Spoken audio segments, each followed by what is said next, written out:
नमस्कार मंडळी. आता सिल्की, शायनी, स्मूथ अशी केस कुणाला आवडत नाहीत.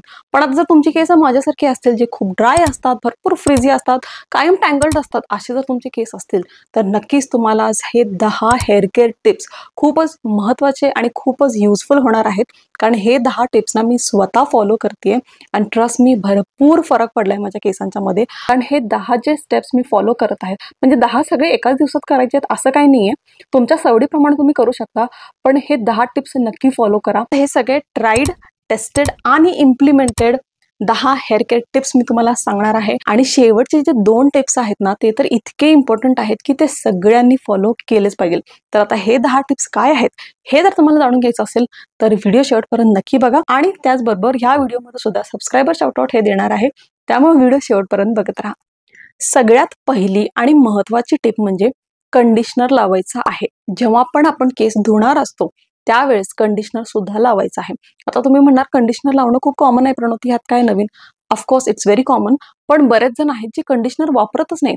आता जर तुमच्या केसांचा टाईप जर ड्राय असेल, भरपूर कोरडे पडत असतील तुमच्या केसांमध्ये, खाली म्हणा खूप फ्रिझी तुम्हाला केस वाटत असतील, तर कंडिशनर खूप चांगला ऑप्शन आहे आणि हा असलाच पाहिजे ऍक्च्युली हेअर केअर रुटीनमध्ये. आता जर तुमचे केस एक्स्ट्रीमली सिल्की आहेत तर तुम्ही कंडिशनर अवॉइड केला तर चालेल, पण नॉर्मल किंवा ड्राय जर तुमच्या केसांचा टाईप असेल तर कंडिशनर लावायचंच आहे. कंडिशनर आपण कधी लावतो? पहिला केसांना स्वच्छ शॅम्पूनं धुवून घ्यायचं आहे.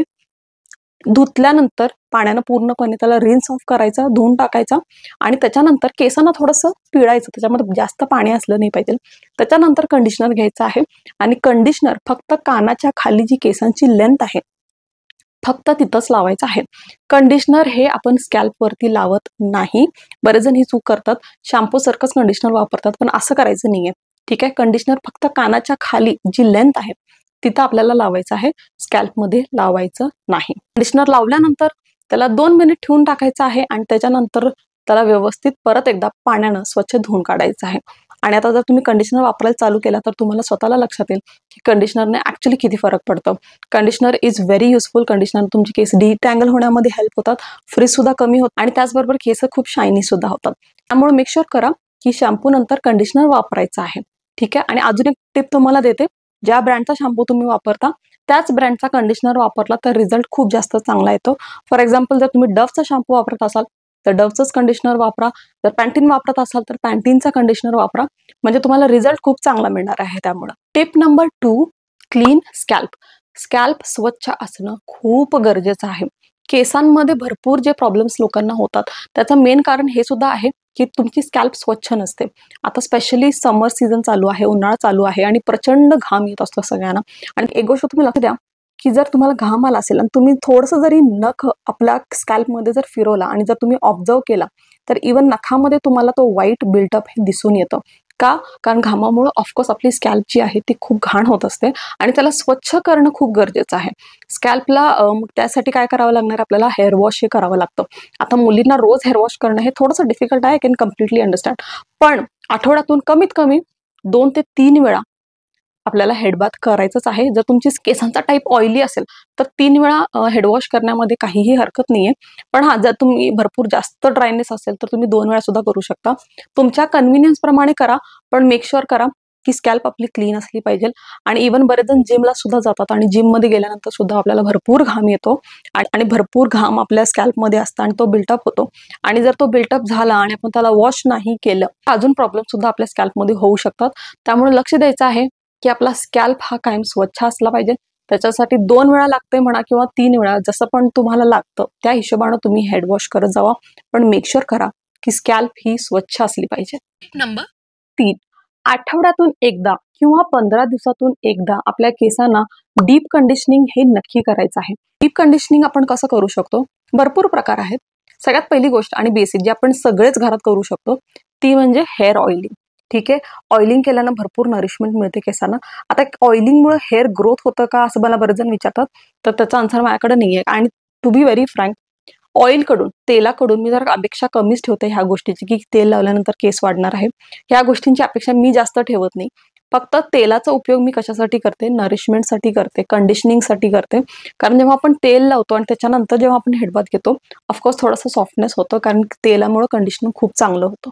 ठीक आहे, आता जेव्हा मी तेल लावते मी थोडंसं स्कॅल्प मसाज करते, कारण स्कॅल्प मसाजनं भरपूर रिलॅक्सिंग फील होतं, ब्लड सर्क्युलेशन सुद्धा वाढतं. हा जो स्कॅल्प क्लीनर मी यूज करते तो ॲक्च्युली हेअर वॉश करताना सुद्धा वापरता येतो आणि इवन ऑइलिंग करताना सुद्धा तुम्ही त्याला ॲज अ मसाजर म्हणून यूज करता. ट्रस्ट मी, मला मसाज करताना जेव्हा मी हा स्कॅल्प क्लीनर यूज करते खूप जास्त रिलॅक्सिंग फील होतं आणि ब्लड सर्क्युलेशन सुद्धा खूप चांगलं होतं, कारण त्याच्यानं खूप छान मसाज येतो. तर मी ऑइल लावताना थोडंसं स्कॅल्प क्लीनर सुद्धा यूज करते आणि तोच नंतर वॉश करून तुम्ही हेअर वॉश करताना सुद्धा स्कॅल्पला क्लीन करण्यासाठी वापरू शकता. ठीक आहे, तर मला हा प्रॉडक्ट खूप आवडतो. मी टॅग करते खाली, जर तुम्हाला हवा असेल तर तुम्ही चेक करू शकता. तर मी ऑइलिंग करते. ऑइलिंग केल्यानंतर साधारण 1 तास मी केसांमध्ये तेल ठेवते आणि त्याच्यानंतर हेअर वॉश करते. जर तुम्हाला ओव्हरनाईट ठेवायचं असेल तर तुम्ही ओव्हरनाईट सुद्धा ठेवू शकता, पण मी रेकमेंड करेन की दिवसा तुम्ही दिवसभर तेल केसामध्ये ठेवू नका, कारण तेल जे आहे ते डस्ट खूप लवकर अट्रॅक्ट करतं आणि जर तुम्ही सकाळ सकाळ लावला किंवा दिवसा लावला आणि त्याच्यानंतर जर तुम्ही बाहेर फिरत आहात, 2 व्हीलरवरून बाहेर जात आहे, उन्हात जात असाल तर ऑफकोर्स भरपूर डस्ट सुद्धा तेल काय करणार आहे, अट्रॅक्ट करणार आहे आणि त्यामुळे स्कॅल्प अजून तुमची घाण होऊ शकते. त्यामुळे असं न करता तुम्ही एकतर रात्री लावू शकता, म्हणजे रात्री लावलं त्याच्यानंतर तुम्ही झोपायला गेला आणि सकाळी उठून हेअर वॉश केला तसंही चालेल, किंवा 1 तास अर्धा तास जरी ठेवला तरीही चालतं. ठीक आहे, तर हा एक प्रकार आहे, तेल लावून करते. आणि दुसरा प्रकार म्हणजे एक मिनी हेअर स्पा सुद्धा मी करते. आता ते कसं करायचं आहे ते सुद्धा खूप सिंपल आहे. त्याच्यासाठी हेअर मास्क वापरायचा आहे. मार्केटमध्ये भरपूर हेअर मास्क अवेलेबल आहेत. मी हा श्वासकॉफचा यूज करत आहे. तर ह्याच्यासाठी मी काय करते, सगळ्यात पहिला हेअर वॉश करते, केस स्वच्छ धुतलेली असतात. त्याच्यानंतर मी काय करते, जी हेअर स्पाची जी क्रीम आहे ती केसांना लावते आणि त्याच्यानंतर केसांना मी थोडंसं टाय करते, स्क्रंची घेते आणि स्क्रंचीने केस टाय करते आणि त्याच्यानंतर मी हा घरात हेअर स्पा करण्यासाठी एक हेअर स्पा किट मी मागवलेला आहे, जो मी यूज करते. ॲक्च्युली भरपूर दिवस झाला मी यूज करत आहे, खूप चांगले रिझल्ट्स आहेत. तर मी काय करते, ही हेअर स्पाची जी कॅप आहे ती मी लावते आणि ती ऑन करते. 10 मिनिट, ऑलमोस्ट 10 मिनिट मी स्टीम घेते ह्याच्यामध्ये आणि स्टीम घेतल्यानंतर मी ह्याला वॉश करून टाकते. भरपूर छान इफेक्ट येतो, खूप केस सॉफ्ट होतात ह्याच्यानं. तर फक्त हे गोष्ट लक्षात ठेवायची आहे की जेव्हा पण तुम्ही स्टीम कॅप यूज करणार असाल त्यावेळेस केसांना क्लच लावून मग स्टीमर लावायचं नाहीये. ठीक आहे, कारण ऑफकोर्स हा इलेक्ट्रिक प्रॉडक्ट आहे, तर कधी कधी चान्स कशाला घ्यायचा आपण, हो की नाही. त्यामुळे मी क्लच इथं लावत नाहीये, स्क्रंची लावते आणि त्याच्यावरती मी इव्हन एक शॉवर कॅप सुद्धा घालते आणि मग हा हिटिंग कॅप लावून थोडंसं स्टीम घेते त्याच्यामध्ये. तुमच्याकडे जर ही मशीन नसली सुद्धा तर तुम्ही ट्रेडिशनल वे, आपण जसं टॉवेलला गरम पाण्यामध्ये डिप करतो, पिळतो आणि स्टीम देतो केसांना, तसंही केला तरीही चालेल. पण हा एक प्रॉडक्ट आहे जो मला खूप कन्व्हिनियंट वाटतो, जो मी यूज करत आहे. खूप छान स्टीम मिळतं केसांना. तर 15 दिवसातून एकदा घरी केलात तरीही चालतं. ठीक आहे, त्याच्यानंतर नॉर्मली स्टीम घेतल्यानंतर केसांना वॉश करून टाकायचं आहे आणि दॅट्स इट. त्याच्यानंतर सुद्धा खूप छान केस होतात, खूप सिल्की होतात. म्हणजे पार्लरमध्ये जेव्हा आपण हेअर स्पा करण्यासाठी जातो, नो डाऊट खूप चांगलं वाटतं, खूप छान वाटतं आपल्याला हेअर स्पा करण्यासाठी. खूप छान ते मसाज करतात आणि it's completely a pampering, self पॅम्परिंगचा सेशन असतो. पण हा ऑफकोर्स कॉस्ट थोडी जास्त असते आणि प्रत्येक महिन्याला जाऊन हेअर स्पा करणं हे प्रत्येकाला पॉसिबल नसतं. पण तुम्ही घरात सुद्धा, तुमच्याकडे अशी हिटिंग कॅप असेल तर तुम्ही हेअर स्पा घरात सुद्धा करू शकता आणि त्याच्यानं सुद्धा भरपूर फरक पडतो. Tip number 4, regular haircut. मी जर केसच कट केले नाहीत तर माझे केस खूप लांब होणार आहेत, असं वाटतं ना तुम्हाला, मला सुद्धा वाटायचं. आणि ट्रस्ट मी, या एका ॲझम्पशनमुळं मी वर्षानुवर्ष केस कट करत नव्हते आणि नंतर मला रिअलाइज झालं की जी माझी केस वाढली होती ती सुद्धा अगदी झाडूसारखी दिसत होते आणि मी असं वाटायचं की यार इतके दिवस मी केस कट केले नाही तरी पण माझे केस जेवढे वाढायला पाहिजे तेवढे वाढलेले नाही आहेत. तर हा खूप मोठा ऍक्च्युली गैरसमज असतो आपला आणि मला सुद्धा आला होता. कट जेव्हा आपण करत नाही आणि जी आपली हेअर ग्रोथ होत असते तर तुम्ही खाली ऑब्झर्व केला असाल भरपूर स्प्लिट एंड्स येतात. म्हणजे एकाच केसाला 2 टोक असतात, असे स्प्लिट एंड्स भरपूर येतात आणि खालचे जे केस असतात ते भरपूर डॅमेज दिसत असतात. म्हणजे त्याच्यामध्ये ऍक्च्युली काही जीवच नसतो. इव्हन जेव्हा तुम्ही सॅलॉनमध्ये सुद्धा जाता सुद्धा इव्हन ऍडवाइस करत असतात की 3 महिन्यातून परत एकदा या हेअरकटसाठी, म्हणजे शेप सुद्धा मेंटेन राहतो आणि त्याचबरोबर लुक सुद्धा चांगला राहतो. आता आणि आपण त्या गोष्टी कधी ऐकतच नाहीत, पण ती ऍक्च्युली खरी आहे. ठीक आहे, आपल्याला रेग्युलरली हेअरकट करणं खूप गरजेचं आहे. आता आपण जेव्हा रेग्युलरली हेअरकट करत असतो त्याचे पण फायदे तुम्हाला सांगते. डॅमेज केस जे असतात खालचे ते निघून जातात, त्यामुळे स्प्लिट एंड्स होत नाहीत. खालचे जे केस असतात ते तुमचे झाडूसारखे अजिबात दिसत नाहीत. आणि त्याचबरोबर हेअर ग्रोथला सुद्धा मदत मिळते. ठीक आहे. आता मी प्रत्येक महिन्याला म्हटलं तरी चालेल, मी हेअरकट करते. आता हेअरकट प्रत्येक महिन्याला करा ह्याचा अर्थ हे नाही की आपण प्रत्येक महिन्याला सॅलॉनमध्ये जायचं आहे. नाही, मी असं सुद्धा म्हणत नाहीये. पण मी काय करते, महिन्यातून एक दिवस तरी खालून, मी आता तुम्हाला व्हिडिओमध्ये दाखवते, मी जेव्हा हेअर वॉश झालेलं असतं तेव्हा मी थोडंसं सेंटर पार्टिशन करते केसांमध्ये आणि सगळ्या केसांना माझी जी जॉ लाईन आहे, हनवटी जिथं आहे तिथं मी केसांना बांधते आणि खाली स्ट्रेट कोंब करून खालून फक्त एक अर्धा सेंटीमीटर किंवा 1 सेंटीमीटर फक्त इतकंच केस जे आहेत ते मी कट करते. कोणालाही कळत नाही की हेअरकट केलेलं आहे. आणि त्याचबरोबर प्रत्येक महिन्याला थोडे थोडे केस कट केल्यामुळं खाली डॅमेज अजिबात दिसत नाहीत. ठीक आहे. आणि प्लस हेअर ग्रोथ सुद्धा खूप चांगली होते आणि केस तुमचे ना हेल्दी राहतात. ऍक्च्युली खरं आहे की रेग्युलर जर तुम्ही हेअरकट करत असाल तर केस जे असतात ते आपले हेल्दी राहतात. आता हे रेग्युलर जेव्हा मला फक्त थोडीशी लेंथ कट करायची असते तेव्हा मी खालून केसांना पुढे घेऊन फक्त खालून थोडंसं अर्धा सेंटीमीटर कट करते. पण मला थोडंसं लेअरिंग करायचं असेल तर लेअर कट सुद्धा मी घरातच करते आणि त्याचा सेपरेट व्हिडिओ सुद्धा आपल्या चॅनलवरती ऑलरेडी आहे की जर घरात जर तुम्हाला लेअर कट करायचं असेल तर तुम्ही स्वतः कसं करू शकता ते सुद्धा व्हिडिओ आहे, ते तुम्ही बघा. तर प्रत्येक महिन्याला करत नाहीये तसं, पण 2 ते 3 महिन्यानंतर असं वाटतं की जेव्हा नाही थोडंसं लेयर्स दिसायला पाहिजे तेव्हा मी प्रॉपर लेअर कट सुद्धा करते. पण महिन्यातून एकदा मी थोडे थोडे थोडे केस जे आहेत ते खालून कट करत असते. प्रॅक्टिस करा, नक्कीच होणार आहे. एकाच वेळेला भरपूर केस कट करू नका, कारण जर चुकीचं झालं तर नंतर तुम्ही या व्हिडिओच्या खाली निगेटिव्ह कमेंट टाकायला येशील. असं करू नका. अगदी थोडं थोडं थोडं कट करू शकता, काही हरकत नाहीये. आणि तुम्ही नोटीस करशील की ऍक्च्युली तुमचे केस जे आहेत ते हेल्दी दिसायला लागलेले. तर टिप नंबर 4 होता की हेअरकट रेग्युलरली करायचा आहे, केसांना थोडंसं ट्रिम खालून करायचं आहे. Tip number 5, gentle detangle. म्हणजे काय, बऱ्याच जणांना सवय असते गुंता काढण्यामध्ये अजिबात इकडं तिकडं बघत नाहीत आणि फटाफट केसांना विंचरत जातात. आणि असं केल्यामुळे काय होतंय, प्रचंड हेअरफॉल होतात. आणि जेव्हा तुम्ही कंगवा बघता त्याच्यामध्ये इतके केस असतात, इतके केस असतात की आपला स्वतःचा जीव जळतो की अरे म्हणजे किती केस तुटलेले आहेत. का? कारण आपण खूप रॅशली केसांना कोंब करत असतो. ठीक आहे. त्यामुळे आता जेव्हा आपण केसांचा गुंता काढणार असतो, जसं की तुम्ही हेअर वॉश केलेले आहात, थोडेसे केस वाढलेले आहेत आणि तुम्हाला गुंता काढायचा आहे, किंवा भरपूर तुम्ही बाहेर फिरून आला आहे, हवेत जाऊन आलेला आहे, भरपूर केसांमध्ये गुंता झालेला आहे, अशा वेळेस आपण काय करायचं आहे, सिरम वापरायचा आहे, हेअर सिरम वापरायचा आहे. आता हा जो लॉरियल पॅरिसचा सिरम आहे त्याला तुम्ही इवन ड्राय केसांवरती सुद्धा वापरू शकता. जर तुम्हाला फ्रिझी वाटत असेल तर त्यावेळेस सुद्धा तुम्ही हा सिरम वापरू शकता. आणि सिरम वापरल्यानंतर लाकडी कोंब जो असतो आपला, मोठ्या दातांचा जो कोंब असतो तो वापरायचा आहे. आणि मग तुम्ही जेव्हा सिरम वगैरे लावून अशा मोठ्या दातांचा कोंब जेव्हा तुम्ही वापरशील तुम्हाला लक्षात येईल की ऍक्च्युली तुमचा हेअरफॉल जो आहे तो कमी होत आहे विंचरल्यानंतर. आणि मी ही गोष्ट पर्सनली नोटीस केलेली आहे. त्यामुळं जेव्हा पण मला असं वाटतं की गुंता काढायचा आहे तर मी सगळ्यात पहिला सिरम लावते आणि त्याच्यानंतरच मग कोंब करते. आणि लाकडी कोंब असेल तर बेस्टच आहे, खूप चांगलं असतं, केसांसाठी खूप चांगलं असतं. तर लाकडी कोंब तुम्ही वापरू शकता.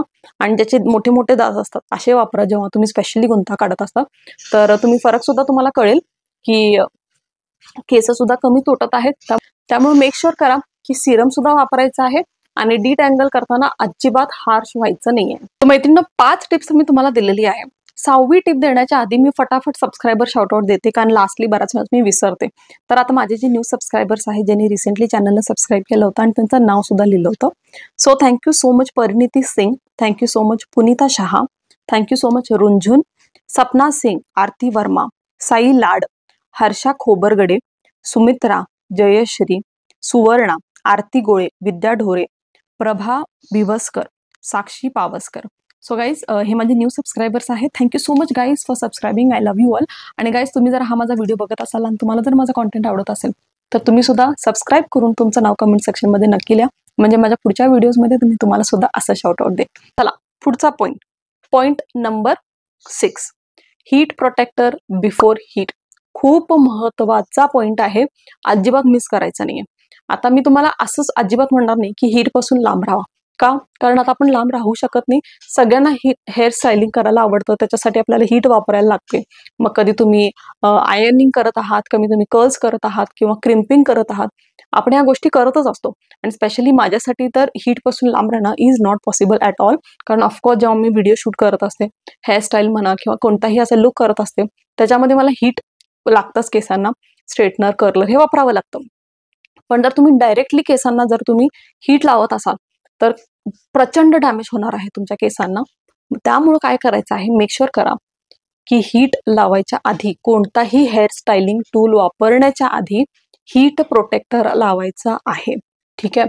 आता हीट प्रोटेक्टरसाठी मी मगाशी जो सिरम दाखवला होता, लॉरियल पॅरिसचा सिरम, मी तोच यूज करत आहे सध्या ॲज अ हीट प्रोटेक्टर. जो सिरम आहे तसं मी मगाशी म्हटले खूप प्रकारे ह्याला वापरता येतो.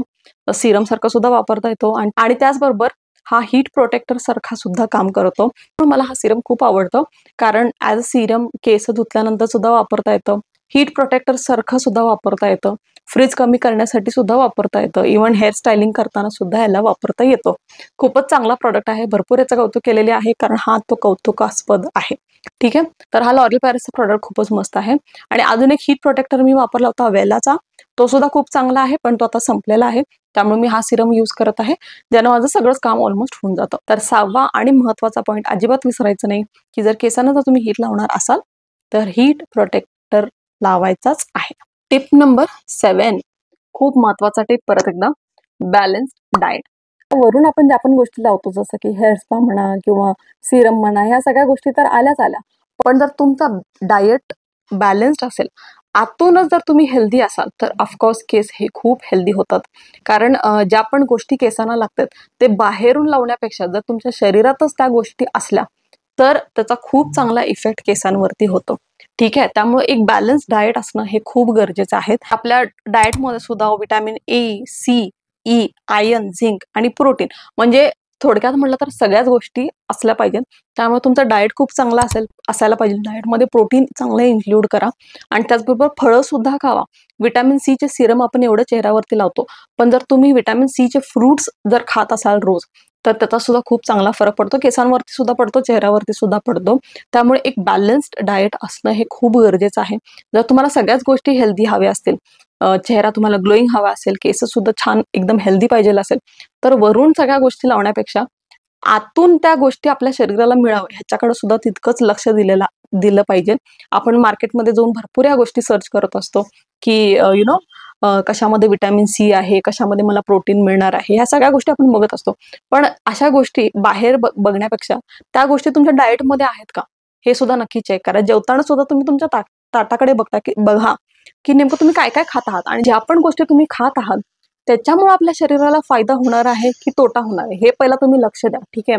उगाच आपण काही पण कुठं पण गेलो, काही पण खाल्लं असं चालणार नाहीये. जर तुम्हाला सगळ्या गोष्टी हेल्दी हव्या असतील तर खूप गरजेचं आहे की तुमच्या डाएटमध्ये सगळ्या हेल्दी गोष्टी असलं पाहिजे. खूप महत्वाचा टिप आहे की बॅलन्स्ड डाएट मेंटेन करा. टिप नंबर 8, झोपताना अजिबात केसांना ओपन सोडायचं नाहीये. झोपताना तुम्ही काय करू शकता, खूप हलक्या हाताने आणि खूप लूज अशी वेणी घालू शकता. कारण जेव्हा आपण केस सोडून जेव्हा आपण झोपतो भरपूर सकाळी गुंता होतो आणि तो गुंता काढण्यामध्ये परत ते सेम सर्कल आहे की भरपूर डॅमेज होतात, हेअरफॉल सुद्धा भरपूर होतो. त्यामुळे काय करायचं आहे, रात्री झोपायच्या आधी एकदम लूज मध्ये वेणी घालायची आहे आणि त्याच्यानं काय होणार आहे, तुमच्या केसांमध्ये गुंता सुद्धा होणार नाहीये आणि सकाळी जेव्हा तुम्ही परत एकदा कोंब करशील तेव्हा जास्त हेअरफॉल सुद्धा होणार नाही. त्यामुळे रात्री झोपताना अजिबात केसांना ओपन सोडायचं नाहीये, थोडीशी लूज ब्रेड बांधायची आहे. टिप नंबर 9, सॅटिन पिलो केस आणि सॅटिन स्क्रंची. आता ह्या ज्या गोष्टी आहेत, आपण कॉटनचे जे आपण पिलो कव्हर वापरतो त्याच्यावरती काय होतं, बऱ्याच वेळेस आपण भरपूर वेळा करवट बदलत असतो रात्री आणि त्याच्यामुळे केसांमध्ये सुद्धा भरपूर फ्रिक्शन होतं. पण जेव्हा तुम्ही सॅटिनचा पिलो कव्हर वापरत असता त्याच्यावरती फ्रिक्शन कमी होतं ॲज कम्पेअर टू जे तुमचे कॉटनचे जे पिलो केस असतात त्याच्याशी जर तुम्ही कम्पेअर केला तर सॅटिन पिलो केसवरती फ्रिक्शन हे केसांना कमी होतो आणि फ्रिक्शन कमी झाल्यामुळं डॅमेज सुद्धा कमी होतो. त्यामुळं झोपताना जो आपला पिलो कव्हर आहे तो सॅटिनचा असला तर अतिउत्तम. आणि केस बांधण्यासाठी जे रेग्युलर रबर असतात ते न वापरता तुम्ही सॅटिनची स्क्रंची जी असते ते तुम्ही नक्की वापरा, कारण त्याच्यानं काय होणार आहे, त्याच्यानं सुद्धा फ्रिक्शन होणार नाही आहे, केसेस सुद्धा कमी डॅमेज होणार. आता ते रेग्युलर रबर जर तुम्ही बघितला तर त्याला जेव्हा आपण ओपन करतो ना, त्याच्यामध्ये भरपूर केस अडकलेली असतात, कारण भरपूर फ्रिक्शन होतं आणि त्याच्यामुळे भरपूर हेअरफॉल सुद्धा होतो. त्यामुळं तसा रेग्युलर रबर नाही वापरायचा, सॅटिनची स्क्रंची वापरायची आहे. सगळ्यात लास्ट आणि महत्त्वाची टिप म्हणजे ट्रीट द प्रॉब्लेम. आता बऱ्याच जणांना केसांमध्ये भरपूर प्रॉब्लेम असतो, जसं की भरपूर डॅन्ड्रफ झालेला आहे, आणि आता जेव्हा आपल्याला डॅन्ड्रफ आहे तर त्याला ट्रीट करणं हे खूप गरजेचं आहे. त्याच्यासाठी तुम्हाला डर्मॅटॉलॉजिस्टकडे जाणं सुद्धा खूप गरजेचं आहे. ठीक आहे, कारण जेव्हा आपला भरपूर डॅन्ड्रफ वाढलेला असतो, त्या डॅन्ड्रफचा फॉलोआउट सुद्धा आपल्या चेहऱ्यावरती होतो आणि त्याच्यामुळे सुद्धा आपल्याला पिंपल्स येऊ शकतात. आणि स्कॅल्पवरती जर डॅन्ड्रफ वाढला तर तिथं स्कॅल्पमध्ये सुद्धा फंगल इन्फेक्शन होण्याचे चान्सेस असतात. त्यामुळे अशा वेळेस जर तुम्हाला डॅन्ड्रफ झाला असेल तर कोणत्याही घरगुती उपाय ट्राय करण्यापेक्षा आय वुड रेकमेंड की प्लीज तुम्ही एका चांगल्या डॉक्टरला, ज्याला डर्मॅटॉलॉजिस्ट म्हणतात, त्यांना तुम्ही नक्की विजिट करा, कारण ते एक्सपर्ट असतात हेअर केअरमध्ये आणि स्किन केअरमध्ये. ह्या सगळ्या गोष्टींसाठी दे आर लाईक एक्सपर्ट्स. त्यामुळे मेक शुअर करा की जर तुम्हाला डॅन्ड्रफ झाला असेल किंवा स्कॅल्पमध्ये भरपूर इचिंग होत आहे, खूप खाज येत असेल, तर नक्कीच तुम्ही डर्मॅटॉलॉजिस्टला नक्की दाखवा आणि राईट ट्रीटमेंट घ्या. कारण जर तुम्ही ट्रीटमेंट व्यवस्थित घेतला नाही किंवा घरगुती उपाय करून बघते, मी जरा हीट लावून बघते किंवा लिंबू लावून बघते, अशा गोष्टी जर तुम्ही केल्या आणि ते जर तुम्हाला सूट नाही झालं तर ऑफकोर्स जो प्रॉब्लेम आहे तो अजून वाढू शकतो आणि गोष्टी वर्स्ट होऊ शकतात. त्यामुळे असं न करता मेक शुअर की तुम्हाला काहीही प्रॉब्लेम असेल, स्कॅल्पवरती म्हणा, इव्हन तुमच्या स्किनवरती सुद्धा जर काय प्रॉब्लेम असेल तर नक्कीच एक डर्मॅटॉलॉजिस्टला कन्सल्ट करा आणि तुमचा प्रॉब्लेम सॉल्व्ह करून घ्या. सो मैत्रिणींनो, हे होते माझे 10 हेअर केअर टिप्स जे मी स्वतः फॉलो करते आणि माझ्या केसांमध्ये तर भरपूर फरक पडलेला आहे. तुम्ही सुद्धा हे 10 हेअर केअर टिप्स नक्की फॉलो करून बघा आणि मला सांगा की तुमच्या केसांमध्ये किती फरक पडलेला आहे. आय होप तुम्हाला हा व्हिडिओ आवडला असेल आणि जर आवडला असेल तर व्हिडिओला लाईक करायला अजिबात विसरू नका. अजूनपर्यंत चॅनलला सबस्क्राईब केलं नसेल तर नक्की सबस्क्राईब करा आणि जर सबस्क्राईब करत असाल तर तुमचं नाव कमेंट सेक्शनमध्ये लिहायला अजिबात विसरू नका, म्हणजे माझ्या पुढच्या व्हिडिओजमध्ये मी तुम्हाला सुद्धा पर्सनली थँक्यू म्हणू शकेल. तर चला परत भेटू पुढच्या व्हिडिओमध्ये. तोपर्यंत Jai Maharashtra. Loose braid before bed. Loose braid, braid, braid नाही, ब्रेड.